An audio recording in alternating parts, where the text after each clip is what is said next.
I am back home after 2 days in Toronto. It was a really fun weekend. Today the weather is kind of a mix of sun and clouds, mostly clouds, and it's very cold. The high is like 6 degrees Celsius. Yeah, it's a pretty cool day out here today. I got home late last night from the Toronto Bonsai show, so I left the trees in the car overnight, and then this morning I moved them back into the greenhouse, the tropicals, and my cedar forest went back on the bench, and I gave them all a good watering. I didn't buy any trees at the Toronto show, or pots or anything. I did get a lot of gifts from some very nice people. I'll show you what I brought home. Here is a look at what I brought back from the Toronto show.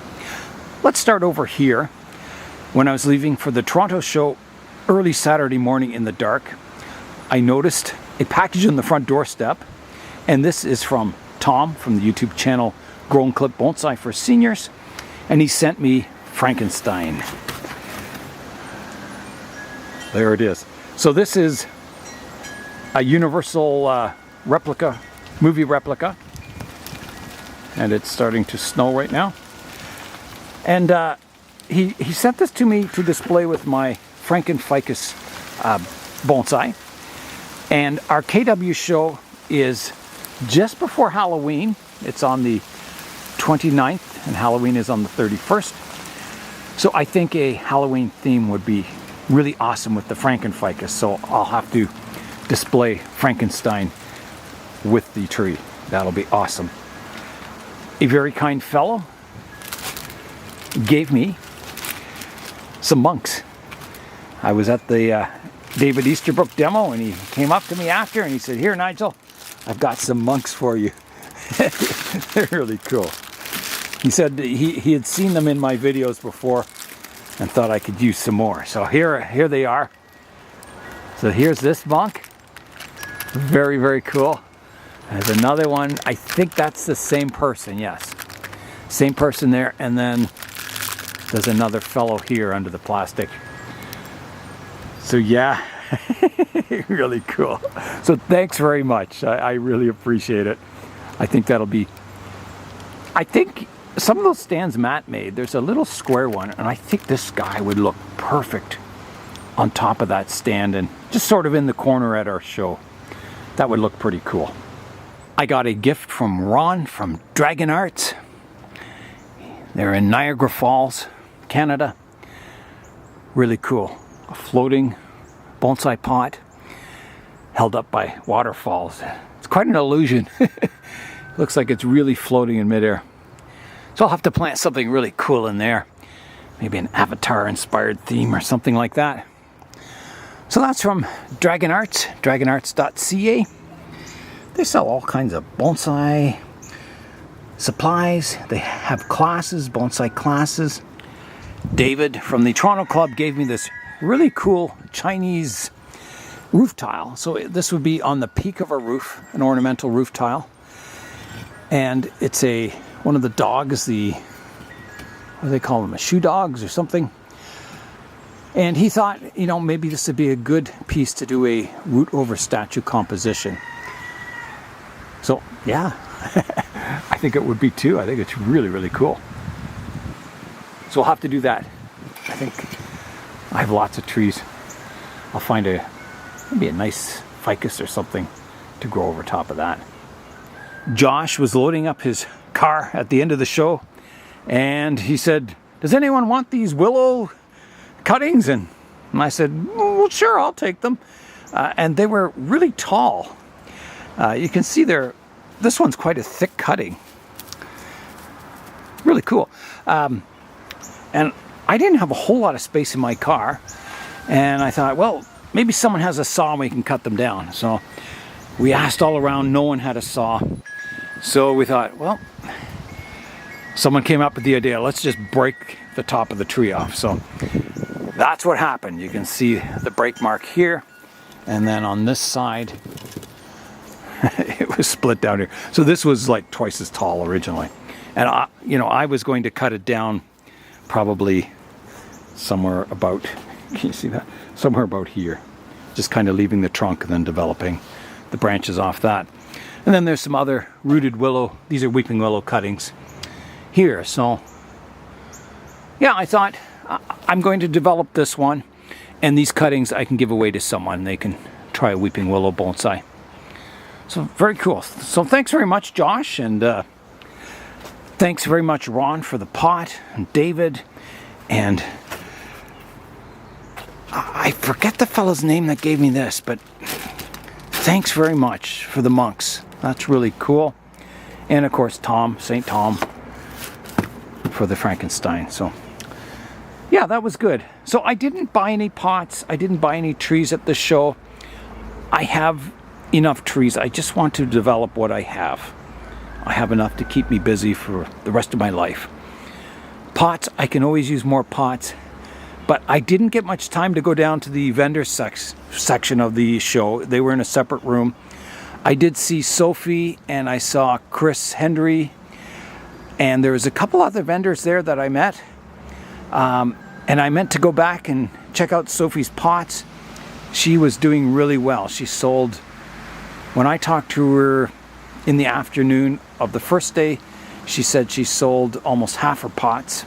And I think she went back to Cambridge, picked up more pots for day 2. So yeah, she did really well. Her pots are beautiful. I'm so glad to see her getting recognition in the world of bonsai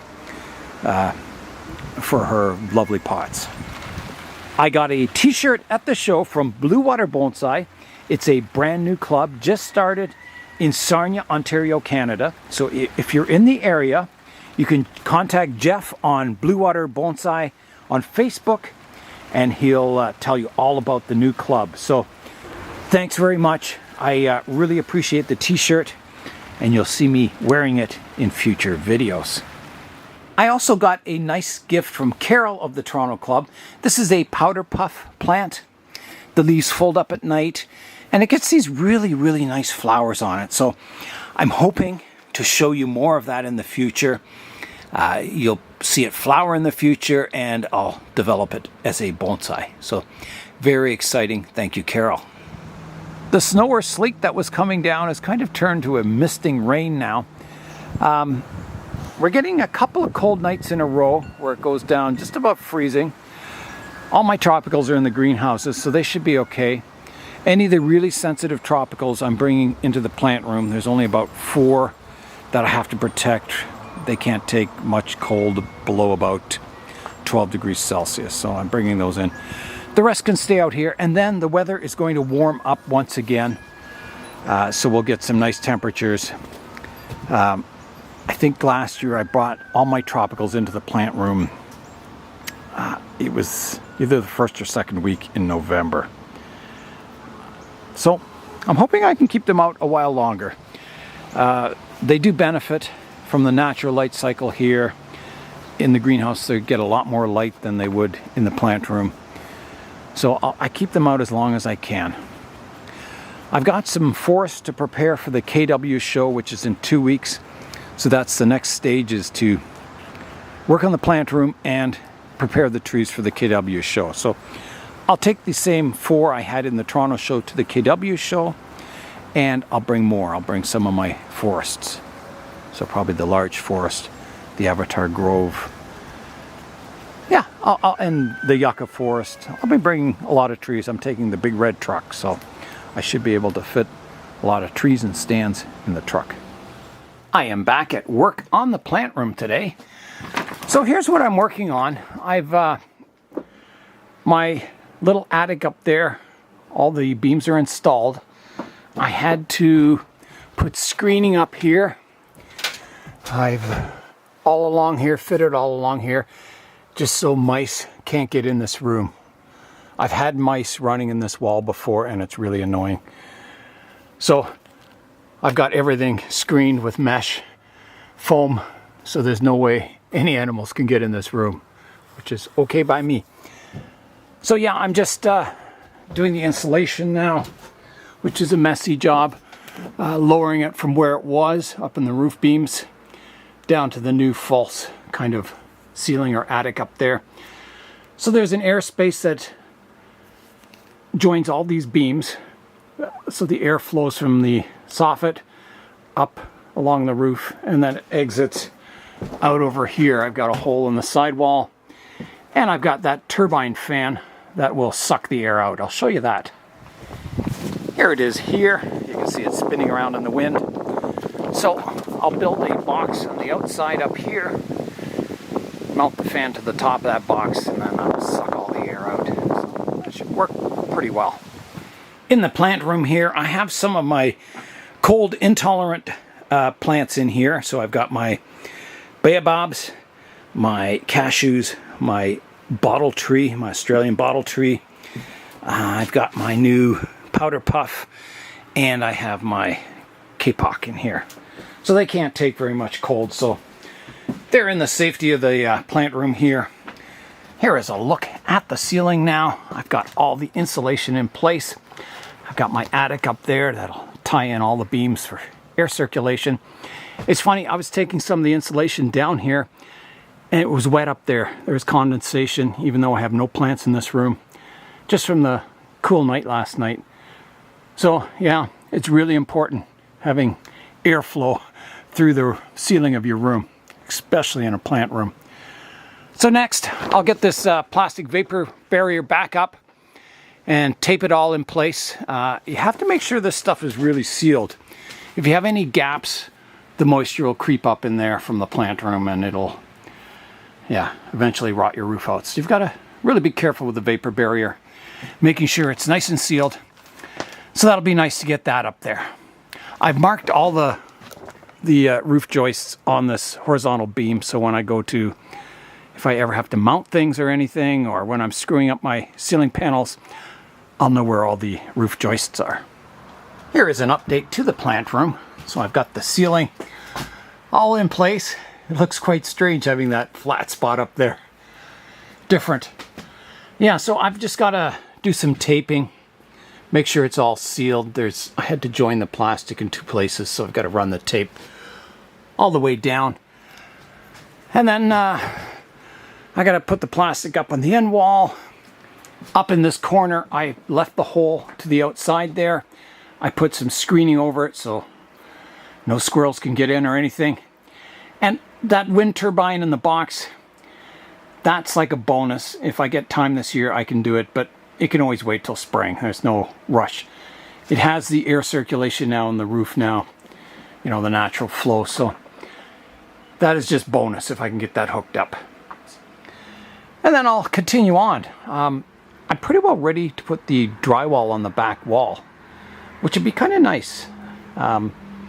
Get that reflective surface there. I don't have to put drywall. I could put the silver foil up too. They say white is the best reflective surface, so a painted white wall reflects better than even silver foil. So yeah, I think I'll do that. I think I'll leave my roof panels off for this winter. I want to be able to see if I get any condensation in the roof like I was getting last year. If I do get more condensation, well, then I'll have to increase the ventilation. I can open up holes in the soffit to increase the airflow. I can get that fan hooked up in the corner. You know, things like that, just to increase that airflow and get rid of the humidity in the roof beams. It was so nice at the Toronto show. I got to meet so many people. They came and said hi to me, and I really enjoyed meeting people, putting some faces to the names. It was so nice. I want to thank all the organizers of the show and the volunteers who worked tirelessly the entire day. So thank you very much, everyone. And that's all for today. I'm Nigel Saunders. Thanks for joining me in the Bonsai Zone.